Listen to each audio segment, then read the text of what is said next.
Hello everyone, today we are diving into a topic that's always buzzing, which is cosmetic surgery. Whether you're curious or seriously looking for something of a little bit enhancement, this conversation is going to help you. So today I'm sitting down with Dr. Ashish. He is a cosmetic surgeon at Medical Trust Hospital, Ernakulam. So welcome, doctor.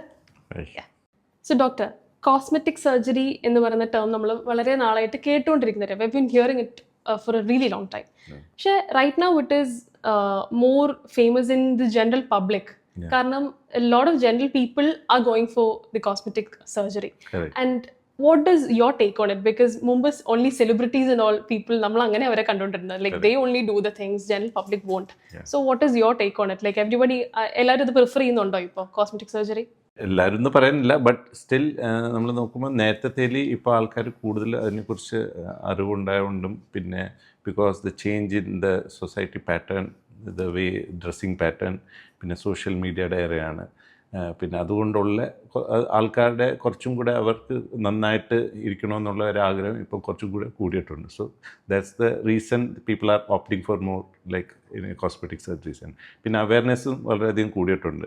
നേരത്തെ അധികം ഇത് cosmetic surgery നന്നായിട്ട് ചെയ്യുന്ന ഡോക്ടേഴ്സും പിന്നെ സെൻറ്റേഴ്സും ഒക്കെ ഇന്ത്യയിൽ തന്നെ കൂടുതലായിട്ട് വന്നിട്ടുണ്ട്. അപ്പോൾ അതുകൊണ്ട് ആൾക്കാർക്ക് അതിനെക്കുറിച്ച് കൂടുതൽ അറിവ് ഉണ്ടായതുകൊണ്ട് ചിലപ്പം they are opting it more safely now. Cosmetic surgery and plastic surgery എന്നത് രണ്ട് ഡിഫറൻസ് ഉണ്ടോ അത് തമ്മിൽ? ഡിഫറൻസ് വെച്ചാൽ പ്ലാസ്റ്റിക് സർജറി ഒരു ബ്രോഡ് സ്പെഷ്യാലിറ്റിയാണ്. അപ്പോൾ അതിൻ്റെ ഒരു ഭാഗമാണ് കോസ്മെറ്റിക് സർജറി. ഇപ്പം മോസ്റ്റ്ലി പ്ലാസ്റ്റിക് സർജറി എന്ന് പറയുമ്പോൾ ആൾക്കാർ അതിനെ ഇക്വേറ്റ് ചെയ്യുന്ന കോസ്മെറ്റിക് സർജറിയാണ്. ബട്ട് കോസ്മെറ്റിക് സർജറി അതിൻ്റെ ഒരു subspeciality may be 10-20% work include ചെയ്യുന്ന ഒരു പാർട്ടാണ്. അതർ ദാൻ ദാറ്റ് പ്ലാസ്റ്റിക് സർജറിയിൽ reconstructive surgery, microvascular surgery, peripheral nerve surgeries, diabetic foot, lymphoedema, ഇതൊക്കെ ഓൾ ഇൻക്ലൂഡ് ചെയ്താണ് ഒരു പ്ലാസ്റ്റിക് സർജറി. അപ്പോൾ cosmetic surgery is just a subspeciality of plastic surgery which deals to improve the appearance of a person. നമ്മൾ apart from the face ഒരാളുടെ ബോഡിയിൽ നോക്കുകയാണെങ്കിൽ a person is very much insecure about the abdomen അല്ലെങ്കിൽ tummy. അപ്പോൾ tummy tuck something which is very popular these days, എല്ലാവരും അറിയുന്നുണ്ട്. What is actually happening behind this procedure? So tummy tuck ആവശ്യപ്പെടുന്ന ആൾക്കാർ mostly females ആണ്, especially അവർ പ്രസവമൊക്കെ കഴിഞ്ഞിട്ടുള്ള ആൾക്കാർ. അതേപോലെ തന്നെ അമിതമായിട്ടുള്ള വണ്ണമുള്ള ആൾക്കാർ വണ്ണം കുറച്ചിട്ട് ഇരിക്കുമ്പോൾ അവരുടെ വയറിന് ഒരു അഭംഗി കാണും. അപ്പോൾ അങ്ങനത്തെ ഉള്ള ആൾക്കാരാണ് യൂഷ്വലി പ്രിഫർ ചെയ്യുന്നത്. എന്നാലും ആണുങ്ങളും ഇതേ വണ്ണം കൂടിയിട്ട് വെയിറ്റ് കുറച്ചിട്ട് ഇതേപോലെ പ്രശ്നമുണ്ടെങ്കിൽ, വയറ് തൂങ്ങിയൊക്കെ പ്രശ്നമുണ്ടെങ്കിൽ അവർക്കും ഇതേപോലെ ടമ്മി ടക്കിൻ്റെ പ്രൊസീജിയർ ആവശ്യപ്പെടാറുണ്ട്. സോ ബേസിക്കലി ടമ്മി ടക്ക് ആവശ്യപ്പെടുന്ന ആൾക്കാർക്ക് അവർ ഈ അടിവയറ് തൂങ്ങിക്കിടക്കുകയും പിന്നെ സെൻട്രൽ പാർട്ട് ഇങ്ങനെ ബൾജ് ചെയ്തിരിക്കുന്നതും പിന്നെ അതിൻ്റെ കൂടെ ചില ഏരിയാസിൽ ഫാറ്റ് ഡെപ്പോസിഷനൊക്കെ കാണും. അപ്പം യൂഷ്വലി ടമ്മി ടക്കിൽ നമ്മൾ ഈ അമിതമായിട്ട് തൂങ്ങിക്കിടക്കുന്ന വയറും പിന്നെ ഈ മസിൽ അകൽച്ചാടനമുള്ള സെൻട്രൽ ബൾജും ഒക്കെ ടൈറ്റൻ ചെയ്യുന്ന പ്രൊസീജിയറാണ് tummy tuck procedure. Is there something called mini tummy tuck? Yes, mini tummy tuck നമ്മൾ സാധാരണ ടമ്മി ടക്കുമായിട്ട് ഡിഫറൻസ് എന്ന് പറഞ്ഞാൽ ഒരു നോർമൽ വെയിറ്റ് ഉള്ള ആൾക്കാർക്ക് ചിലപ്പം അടി വെയിറ്റിൽ ചെറിയൊരു സ്കിന്നിൻ്റെ ലൂസനിങ് ഉണ്ടായിരിക്കും, തൂങ്ങിക്കിടപ്പുണ്ടായിരിക്കും. അവിടെ ആ പൊക്കളിനും വലുതായിട്ട് ഡിഫോമിറ്റീസ് ഒന്നും കാണത്തില്ല. അപ്പോൾ ജസ്റ്റ് ആ ഒരു പോർഷൻ, ആ തൂങ്ങിക്കിടക്കുന്ന സ്കിൻ മാത്രം മാറ്റിയെടുത്തിട്ട് ചെറിയ ഇൻസിഷൻ വഴി ചെയ്യുന്ന പ്രൊസീജിയറാണ് മിനി ടമ്മി ടക്ക്. ചിലർക്ക് അതിൻ്റെ കൂടെ എന്തെങ്കിലും മസിലിൻ്റെ അകൽച്ച ഉണ്ടെങ്കിൽ അതും അതിൻ്റെ കൂടെ ടൈറ്റനിങ് ചെയ്യാറുണ്ട്. ജനറലി ഒരു തിൻ ആയിട്ടുള്ള അല്ലെങ്കിൽ അധികം ബോഡി വെയിറ്റ് കുറവായിട്ടുള്ള ഒരാളിൽ ഈ ഒരു ടമ്മിയുടെ ഒരു ചെറിയൊരു ഇത് ഫാറ്റ് ഡെപ്പോസിഷൻ കാണുകയാണെങ്കിൽ do you think that's actually normal? Fat deposition is completely separate and tummy tuck procedure is separate. അപ്പോൾ ഫാറ്റ് ഡെപ്പോസിഷൻ ഉള്ള ആൾക്കാർക്ക്, ഇപ്പം ചില ആൾക്കാർക്ക് എക്സസൈസും ഡയറ്റും ചെയ്തിട്ട് ഫാറ്റ് മാറത്തില്ല ചില ഏരിയാസിൽ. അപ്പോൾ അത് ഒരു സ്റ്റബേൺ ഫാറ്റ് എന്ന് പറയും. അപ്പോൾ അതിന് നമുക്ക് കുറച്ചും കൂടെ ബോഡിക്ക് കോണ്ടൂർ ചെയ്യാനുള്ള ഒരു പ്രൊസീജിയർ, അത് വേറൊരു പ്രൊസീജിയർ, ലൈപ്പോസെക്ഷൻ ഉണ്ട്. അപ്പോൾ കൊഴുപ്പ് നീക്കം ചെയ്യാനുള്ള procedure. Tummy tuck is different. Sometimes ഈ ടമ്മി ടക്കും ലൈപ്പോസെക്ഷൻ ഒരുമിച്ച് ചെയ്യാറുണ്ട് four better contouring and get A much flat abdomen. ഈ ഒരു ടമ്മി ടക്ക് എന്ന് പറയുന്ന പ്രൊസീജിയർ ചെയ്ത് കഴിഞ്ഞാൽ വി നീഡ് റെസ്റ്റ്. നമുക്ക് ഫസ്റ്റ് തന്നെ കയറി ഒരു ഹെവി ജോബോ അല്ലെങ്കിൽ അതൊന്നും പറ്റിന്നിരിക്കില്ല. എത്ര നാൾ അതിൻ്റെ റെസ്റ്റിംഗ് പീരീഡ് എങ്ങനെയാണ്? അപ്പം ഈ ഒരു പ്രൊസീജിയർ ചെയ്തിട്ട് നമുക്ക് സ്കിൻ ടൈറ്റനിങ് ചെയ്തുകൊണ്ട് അതിൻ്റെ ഒരു മുറിവ് ഹീൽ ചെയ്യാനുള്ള ടൈമും പിന്നെ ഈ മസിൽ ടൈറ്റൻ ചെയ്തിട്ടുണ്ട് അതിൻ്റെ ഹീൽ ചെയ്യാനുള്ള ടൈം, ഡൗൺ ടൈം. യൂഷ്വലി ഒരു 4 weeks to 6 weeks ആണ് ഒരു യൂഷ്വൽ ടൈം. പക്ഷെ ചില ആൾക്കാർക്ക് വെയിറ്റ് അധികം ഉണ്ട്, ചില ആൾക്കാർക്ക് സെഡൻറ്ററി ലൈഫൊക്കെ അധികം ആക്റ്റീവ് അല്ലാത്ത ആൾക്കാർക്ക് ചിലപ്പോൾ കുറച്ചും കൂടെ ടൈം അത് റിക്കവറി ടൈം എടുക്കും. So to be telling like ഒരു ടൈം ഫ്രെയിം വെക്കുവാണെങ്കിൽ മേ ബി ഒരു 6 weeks to 8 weeks ടൈം എടുക്കും ഇത് fully recover. But that doesn't mean ഒരു completely bed rest. Next day തന്നെ ആൾക്ക് നമുക്ക് നടക്കാനൊക്കെ അഡ്വൈസ് കൊടുക്കും. then they will do their routine activity, but heavy exercise, weight lifting അതൊക്കെ കുറച്ചാൾ ഒരു 6 to 8 weeks വരെ അവോയ്ഡ് ചെയ്യണമെന്ന് അഡ്വൈസ് ചെയ്യാറുണ്ട്. ഈ ടമ്മി ടക്ക് സർജറിക്ക് ശേഷം വാട്ട് ഇഫ് എ പേഴ്സൺ അല്ലെങ്കിൽ ഒരു വുമൻ ഗെറ്റ്സ് പ്രഗ്നന്റ്, അപ്പൊ അതിന് വയറ് വീണ്ടും വലുതാവുന്ന ഒരു ഇത് വരുമല്ലോ, അപ്പോൾ അതെങ്ങനെയാണ് അതിന് മാനേജബിൾ ആവുന്നത്? സോ യൂഷ്വലി പ്രഗ്നൻസി കഴിഞ്ഞ ഒരാൾ വരുമ്പം ഓർ വെയിറ്റ് ലോസ് കഴിഞ്ഞ ആൾ വരുമ്പോൾ നമ്മൾ advice first thing we ask is whether you have already got pregnant, whether you have completed the pregnancy.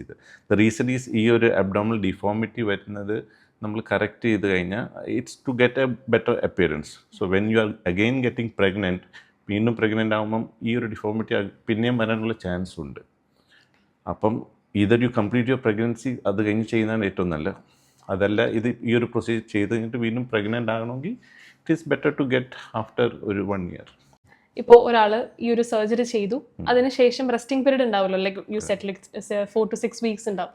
അതിനിടയിൽ if that person got pregnant and you know അതിന്റെ വയറിൽ വലുതാവുന്നു, സോ അങ്ങനത്തെ ഇഷ്യൂസ് വരുമ്പോൾ how you gonna manage it? കാരണം we can do anything about it. So correct. So if pregnancy ഒരു normal physiological phenomena, അപ്പോൾ അതായിക്കഴിഞ്ഞാൽ പ്രശ്നമൊന്നുമില്ല. ബട്ട് പ്രോബ്ലം ഈസ് നമ്മൾ ആ ഒരു ടൈമിൽ ഹീലിംഗ് ഒക്കെ ആകുന്നതുകൊണ്ട് തന്നെ it is always riskier. Like ആ ഒരു ഹീലിംഗ് ഡിലേ ചിലപ്പം വരാം. ബട്ട് ഇമ്മീഡിയറ്റ്ലി പ്രഗ്നൻ്റ് ആവുകയാണെങ്കിൽ വയറിന് വലിയ മാറ്റങ്ങൾ വരുത്തില്ല. It takes almost 3 months to 6 months to change or the abdomen happens. So by the time it healings ഒക്കെ ആയി സെറ്റിലായി കഴിഞ്ഞിട്ട് ബൈ ദ ടൈം ഒരു 6 months 9 months ആകുമ്പോൾ pregnant she can normally get delivery ആകുന്നുണ്ട്. ബട്ട് ദ പ്രോബ്ലം ഇത്ര ഒരു effort എടുത്തൊരു procedure ചെയ്ത് കഴിഞ്ഞിട്ട് again getting pregnant is like I think it's നമ്മൾ nullify the effect of the doing procedures. So mostly അങ്ങനെ ആരും ചെയ്യാറില്ല. അപ്പോൾ നമ്മൾ ഒരുപാട് സെലിബ്രിറ്റീസിൻ്റെ ഒക്കെ when you talked about pregnancy, ഒരുപാട് സെലിബ്രിറ്റീസിൻ്റെ ഒക്കെ പ്രഗ്നൻസി വീഡിയോ നമ്മളിങ്ങനെ കാണാറുണ്ട്. അവർ പ്രഗ്നൻ്റ് ആണ്, they having big tummy and all. പക്ഷേ right after the pregnancy they might have a little bit, ഇച്ചിരി വണ്ണം വെക്കുന്നതല്ലാതെ they are very back to normal. So do you think അത് ജിമ്മും വർക്കൗട്ടും കൊണ്ട് മാത്രമാണോ? What is your take on it?